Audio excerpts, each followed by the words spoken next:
It's Monday, the 4th of April, 2022. Welcome to the Fast 5 by Fear and Greed, where we give you the top 5 business stories you need to know in just 5 minutes. I'm Michael Thompson, and good morning, Sean Aylmer. Morning, Michael. All right, we have 5 minutes to get through 5 stories, so we better jump into it. Story number 1 today, Sean, is really going to be the main story for the next 6 weeks. It's the upcoming federal election, and Federal Treasurer Josh Frydenberg has put up a stout defence of Prime Minister Scott Morrison, saying he doesn't have a racist bone in his body.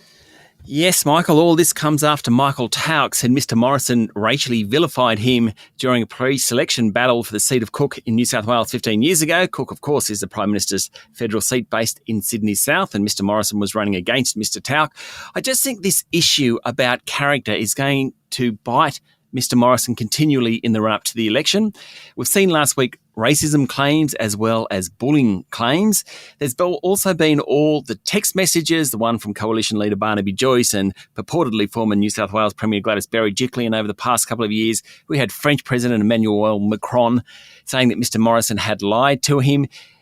Anthony Albanese, his opponent, actually has a pretty good standing in terms of character. So I just think it's one of those issues that the election won't be fought totally over, but we're going to continually hear about that. Certainly, the election needs to be held in the next 6 weeks. My bet is it'll be called next weekend, and Labor's on the hustings already. It's dropped all its tax policies, those disastrous tax policies from the last election campaign. All right, story number 2 today, Sean. Lottery business Tats is trying to unwind its 2017 merger with punting business Tabcorp. The old school but reliable business of running lotteries was never really a great fit for Tabcorp because they're really focused on fending off competition from online bookmakers. Yes, under the merger plans, Tats would go back to running lotteries and take over Tabcorp's Keno, which is played in pubs and clubs across the country. The company will rename itself Lottery Group. Games like Powerball and Tats Lotto aren't as sexy as horse racing, but they're more reliable. In fact, the Lottery Group will be an $11 billion business. Now, Peter V'landys, the all-powerful CEO of Racing New South Wales, isn't happy. He's going to try and make waves on this one. He's threatening to go to court to block the demerger because he says it will leave Tabcorp seriously weakened, and I think that's probably right. Tabcorp, after the demerger, will end up as a mid-$2 billion range company. Its returns have been diminishing because it's an incredibly competitive market, that betting marketplace. Fair way to go on that one. Sean, story number 3 today, big news for homeowners with house prices falling marginally in Sydney and Melbourne last month, but there are warnings prices will continue to fall now in both cities. That's right. Prices peaked over the summer in Australia's 2 largest cities, and many analysts believe they've entered into the first phase of a downward cycle. But remember, the average house price in Sydney rose about 28% between September 2020 and January this year. So homeowners are still comfortably ahead. Melbourne's home prices have increased by about 17% between October 2020 and February this year. Overall, major banks now expect house prices to fall by about 7% in Sydney and 6% elsewhere around Australia during the next year.